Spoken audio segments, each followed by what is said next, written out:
श्रीमद् भागवत जी के 10वें स्कंद का आज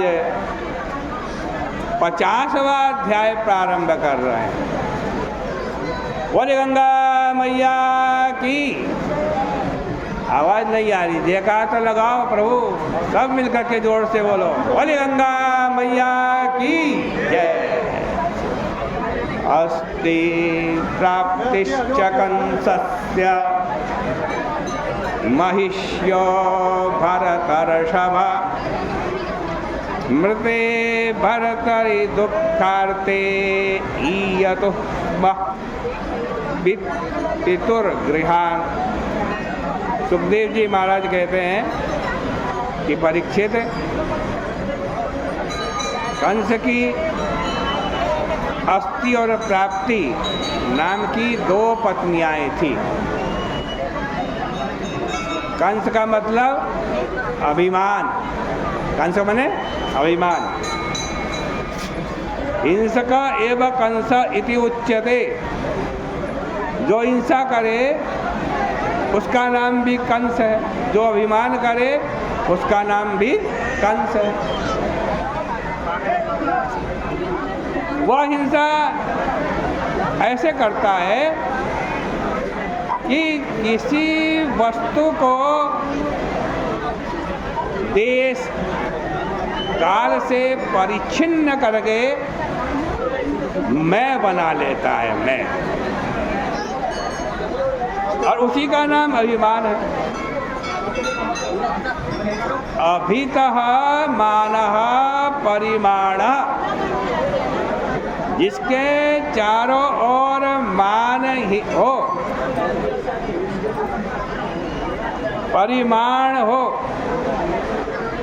देश का मान, इतना देश मेरा। आज कहते हैं काल का मान, ये काल मेरा। लोग कहते हैं मेरा समय चल रहा है, ये क्या है? यही तो अभिमान है। वस्तु का अभिमान, ये वस्तु मेरी है, ये गाड़ी मेरी है, ये बंगला मेरा है। ये जो मेरा आ गया ना, इसी का नाम क्या है? अभिमान।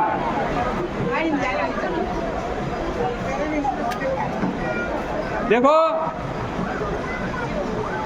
इसमें मैं जो कर ले उसी का नाम अभिमान होता है। यह दूसरे को अपने से अलग थलग कर देता है। अपने चारों ओर 4 दीवारी बना करके कहता है अहम ब्राह्मण। मैं कौन हूँ? ब्राह्मण। क्षत्रियो न भवामि, क्षत्रिय नहीं हो। त्वं क्षत्रियः, तुम क्षत्रिय हो। मत्तो भिन्नः, तुम मुझसे अलग हो, भिन्न हो। अभिमान केवल जाति का ही नहीं, कुल का, कर्म का, विद्या का, बुद्धि का, अनेक प्रकार का होता है, और परिच्छेदन ही इसका काम है। यह अभिमान बड़ा भारी हिंसक होता है। अब कंस की अस्थि और प्राप्ति नामक दोनों पत्नियों का स्वरूप देखो। अस्थि का मतलब इतना, इतना मेरे पास है। अस्थि माने इतना मेरे पास है। इतने के हम मालिक हैं, इतने धन के मालिक हैं, इतने मकान के मालिक हैं, इतने जमीन के मालिक हैं। ये क्या है? ये सब अस्थि है, अस्थि।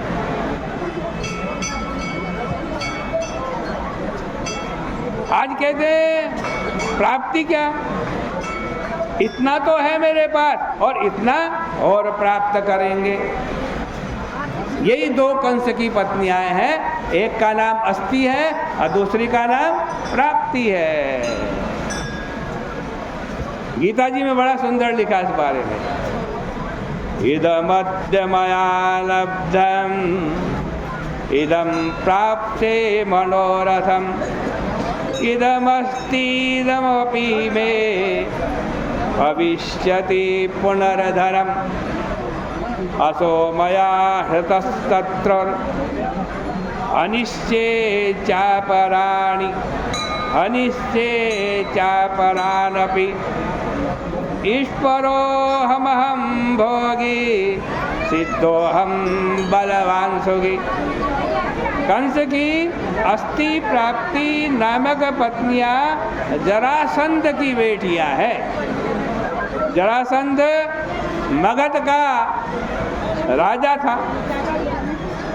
उसने अपने अधीनस्थ राजाओं के साथ सेना इकट्ठी करके मथुरा के ऊपर चढ़ाई कर दी, लेकिन वह युद्ध में बुरी तरह पराजित हुआ और अपमानित होकर लौट गया। उसने 17 बार युद्ध किया।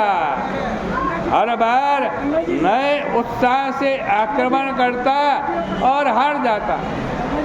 जब हारता तब वह उपेक्षा पूर्वक छोड़ दिया जाता। उसी प्रकार नारद जी का भेजा हुआ काल यवन आया। जरासंध और काल यवन दोनों मिल गए और इनके रूप में दो दो विपत्तियां एक साथ मथुरा के ऊपर मंडराने लगी। लेकिन भगवान तो बड़े कौतुकी हैं। उन्होंने समुद्र के भीतर द्वारिका का निर्माण किया और मथुरा में एक नई लीला कर डाली। वे भाग खड़े हुए। भगवान को बड़ी बड़ी विद्याएं आती हैं। कभी कुछ का कुछ बोल देते हैं और कभी कुछ का कुछ कर देते हैं। यही उनकी एक पलायन लीला भी बड़ी विचित्र है। उसी समय भगवान का नाम एक पड़ गया रणछोड़। भगवान रणछोड़ पड़ गए। इस प्रकार से श्रीमद् भागवत महापुराण के 10वें स्कंद का ये 50वां अध्याय भी यहीं परिपूर्ण होता है। प्रेम से मिलकर के आरती करें।